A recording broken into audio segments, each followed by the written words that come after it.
नमस्कार, आप देख रहे हैं बीसीसी न्यूज। मैं हूं रमा धीमान। आइए बुलेटिन की शुरुआत करें, लेकिन उससे पहले हेडलाइंस।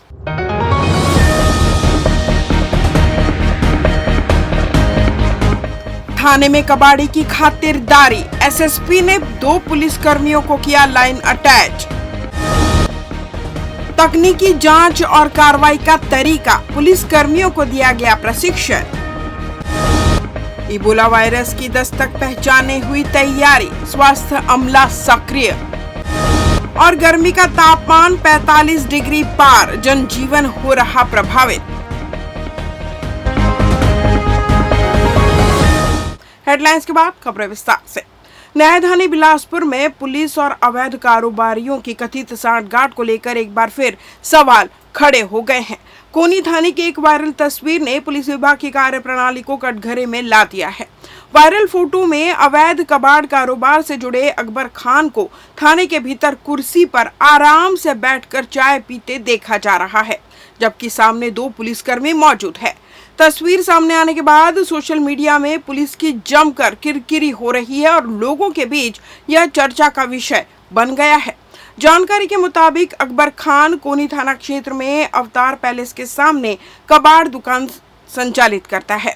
हाल ही में बिलासपुर एसपी ने जिले में अवैध कबाड़ कारोबारियों के खिलाफ सख्त कार्रवाई के निर्देश दिए थे, जिसके बाद कोनी पुलिस ने अकबर खान के खिलाफ धारा 170 बीएनएस के तहत कार्रवाई की थी। हालांकि कार्रवाई के बीच आरोपी को थाने में मिले कथित वीआईपी ट्रीटमेंट ने पुलिस की मंशा और निष्पक्षता पर सवाल खड़े कर दिए हैं। मामले में प्रधान आरक्षक बालेश्वर तिवारी और आरक्षक अनुज जांगड़े का नाम चर्चा में है। आरोप है कि अवैध कबाड़ कारोबारियों से पुलिस की मिलीभगत के कारण शहर में यह कारोबार खुलेआम फल फूल रहा है। वायरल तस्वीर के बाद पुलिस विभाग की छवि को भी नुकसान पहुंचा है। वहीं मामले को गंभीरता से लेते हुए एसएसपी रजनीश सिंह ने दोनों पुलिसकर्मियों पर कार्रवाई की है। जारी आदेश में कहा गया है कि अवैध कबाड़ियों के खिलाफ कार्रवाई के दौरान दोनों आरक्षक आरोपियों के साथ बैठकर चाय पीते नजर आए, जो गंभीर लापरवाही है। प्रधान आरक्षक बालेश्वर तिवारी और आरक्षक अनुज जांगड़े को तत्काल प्रभाव से लाइन अटैच कर रक्षित केंद्र बिलासपुर भेज दिया गया है।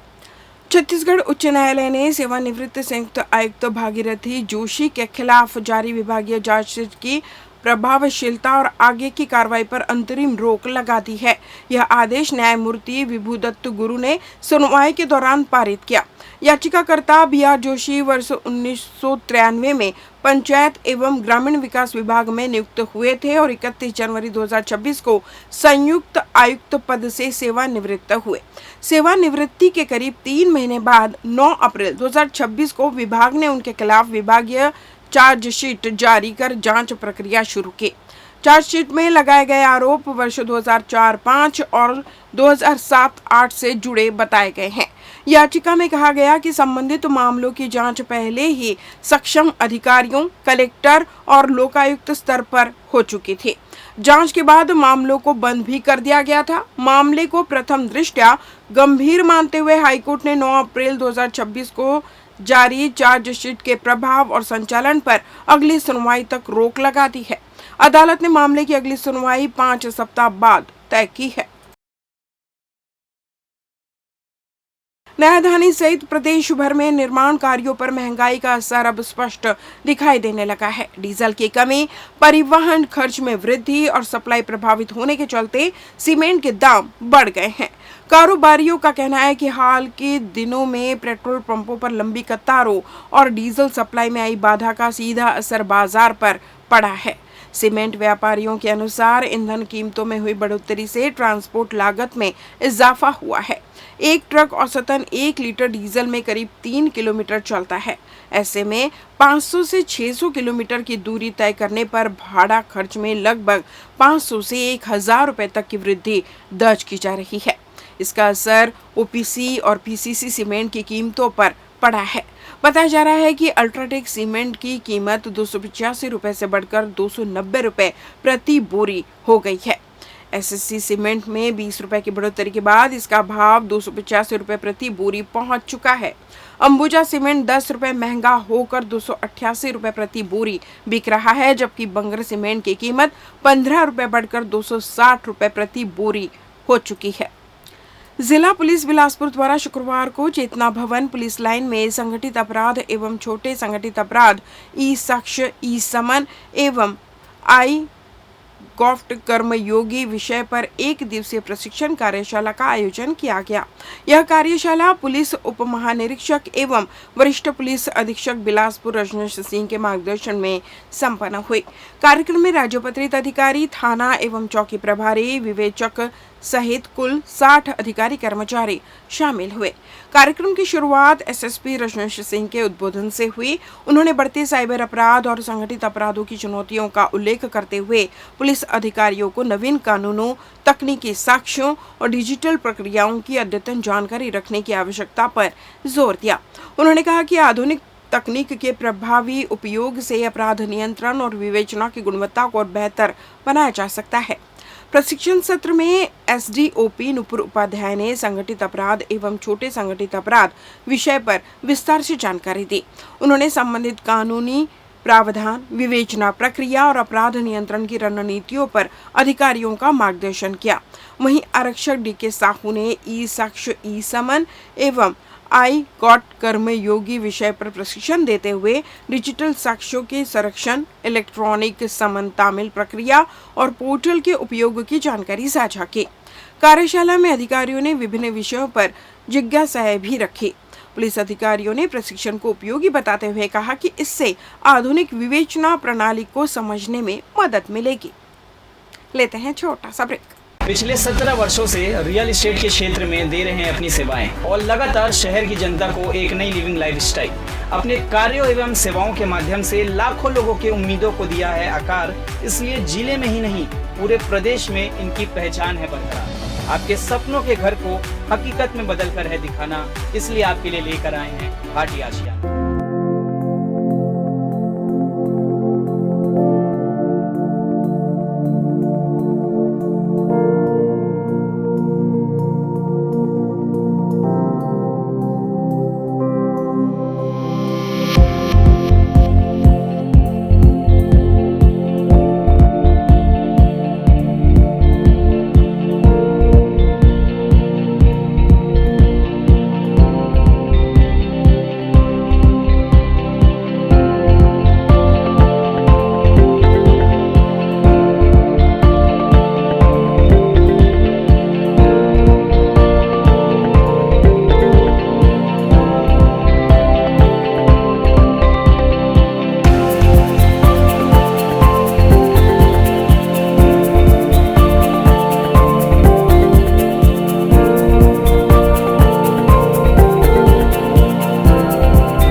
ब्रेक के बाद आपका स्वागत है। बढ़ते हैं अगली खबर की ओर।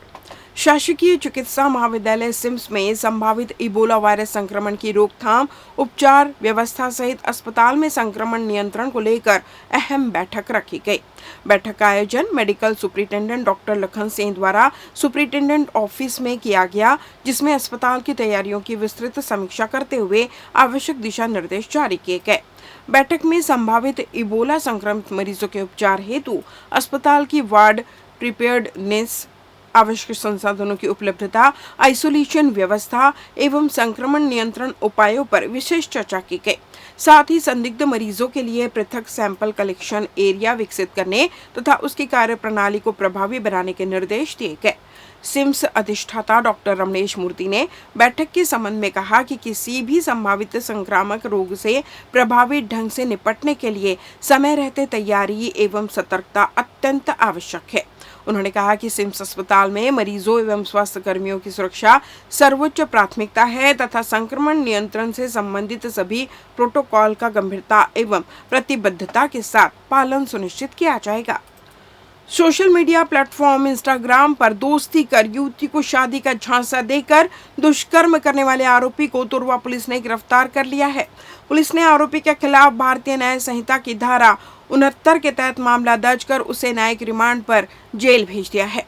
मिली जानकारी के अनुसार पीड़िता ने 22 मई 2026 को थाना तोरवा पहुंचकर शिकायत दर्ज कराई कि उसकी पहचान इंस्टाग्राम के माध्यम से नीलेश कुमार जायसवाल नामक युवक से हुई थी।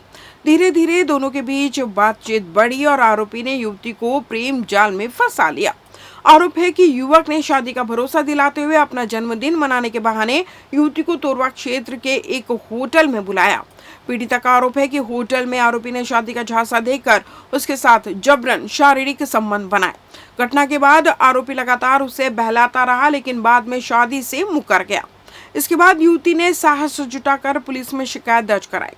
मामले की गंभीरता को देखते हुए थाना तोरवा पुलिस ने तत्काल अपराध पंजीबद्ध कर जांच शुरू की। महिला संबंधी अपराधों के त्वरित निराकरण के निर्देश पर थाना प्रभारी के नेतृत्व में विशेष टीम गठित की गई। पुलिस टीम ने त्वरित कार्रवाई करते हुए आरोपी नीलेश कुमार जायसवाल निवासी ग्राम जरेली थाना तखतपुर को उसके गांव से गिरफ्तार कर न्यायिक रिमांड पर जेल भेज दिया। छत्तीसगढ़ हाईकोर्ट ने दुष्कर्म के शिकार एक 21 वर्षीय युवती को गर्भपात कराने की अनुमति दे दी। कोर्ट ने यह भी निर्देश दिया कि गर्भपात की प्रक्रिया के दौरान भ्रूण का डीएनए सैंपल सुरक्षित रखा जाए ताकि भविष्य में मामले की जांच और कानूनी प्रक्रिया में उसका उपयोग किया जा सके। दरअसल मामला बिलासपुर की एक युवती से जुड़ा हुआ है जिसने अपने प्रेमी के खिलाफ दुष्कर्म का मामला दर्ज कराया है। युवती का आरोप है कि युवक ने शादी का वादा कर उसके साथ संबंध बनाए, लेकिन बाद में शादी से इनकार कर दिया। वर्तमान में युवती करीब 5 माह की गर्भवती है। गर्भ को समाप्त करने की अनुमति मांगते हुए युवती ने हाई कोर्ट में याचिका दायर की थी। उसने अदालत को बताया कि वह इस गर्भ को जारी नहीं रखना चाहती क्योंकि इससे उसे मानसिक तनाव और सामाजिक परेशानियों का सामना करना पड़ रहा है। युवती ने यह भी कहा कि वह उस व्यक्ति के बच्चे को जन्म नहीं देना चाहती जिस पर उसने दुष्कर्म का आरोप लगाया है। मामले की सुनवाई के दौरान हाईकोर्ट ने कहा कि किसी भी महिला को यह अधिकार है कि वह अपने गर्भ को जारी रखना चाहती है या नहीं, इसका निर्णय स्वयं ले। कोर्ट ने मेडिकल प्रक्रिया के लिए युवती को अस्पताल में भर्ती कराने के निर्देश देते हुए गर्भपात की अनुमति प्रदान की। साथ ही भ्रूण का डीएनए नमूना सुरक्षित रखने का आदेश भी दिया ताकि आगे की जांच प्रभावित न हो। रायपुर में आयोजित होने वाला चर्चित cricket tournament Surya cup silver league इस बार पहले से ज्यादा भव्य अंदाज में होने जा रहा है। Surya cup silver league season 8 में रायपुर शहर की 44 टीमों ने हिस्सा लिया है, जबकि करीब 900 खिलाड़ियों ने पंजीयन कराया है। टूर्नामेंट को लेकर खिलाड़ियों और क्रिकेट प्रेमियों में खासा उत्साह देखा जा रहा है। टूर्नामेंट का बहुप्रतीक्षित ऑक्शन शनिवार देर शाम रायपुर के एक निजी होटल में आयोजित किया गया। इसमें सभी टीमें बोली लगाकर खिलाड़ियों को अपनी टीम में शामिल किए गए। मीडिया से चर्चा कर आयोजन समिति के आयोजकों ने बताया कि प्रतियोगिता का उद्देश्य छत्तीसगढ़ के प्रतिभाशाली खिलाड़ियों को बड़ा मंच देना और प्रदेश क्रिकेट को नई पहचान दिलाना है। टूर्नामेंट की शुरुआत 15 जून से एयरपोर्ट ग्राउंड में होगी, जिसमें टूर्नामेंट की विजेता टीम को 5 लाख रुपए का कैश पुरस्कार दिया जाएगा। इसके अलावा कुल 10 टीमों को अलग अलग कैश प्राइज दिए जाएंगे। आयोजन समिति का कहना है कि इस बार प्रतियोगिता का स्तर पहले से ज्यादा बड़ा और प्रतिस्पर्धात्मक होगा। नौतपा के एक दिन पहले लू के थपेड़ों ने शहर के लोगों को हलाकान कर दिया। रविवार को शहर का अधिकतम तापमान 45 डिग्री सेल्सियस तक पहुंच चुका है। आपको बता दें, प्रदेश में राजनांदगांव के बाद बिलासपुर दूसरा सबसे गर्म शहर रहा। वहीं न्यूनतम तापमान में भी लगातार बढ़ोतरी दर्ज की जा रही है, जिससे दिन के साथ रात में भी लोगों को राहत नहीं मिल रही है।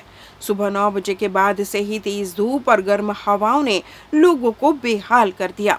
दोपहर में हालात इतने खराब रहे कि सड़कों पर सन्नाटा पसरा नजर आया।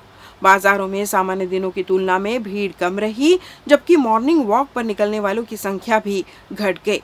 दोपहर 12 बजे से शाम 5 बजे तक लू के थपेड़ों ने जनजीवन को प्रभावित किया। तेज गर्मी और सनबर्न जैसी स्थिति के कारण लोगों को स्वास्थ्य संबंधी परेशानियों का सामना भी करना पड़ा। इस बुलेटिन में बस इतना ही। अगले बुलेटिन में आपसे फिर मुलाकात, तब तक मुझे दीजिए विदा। नमस्कार।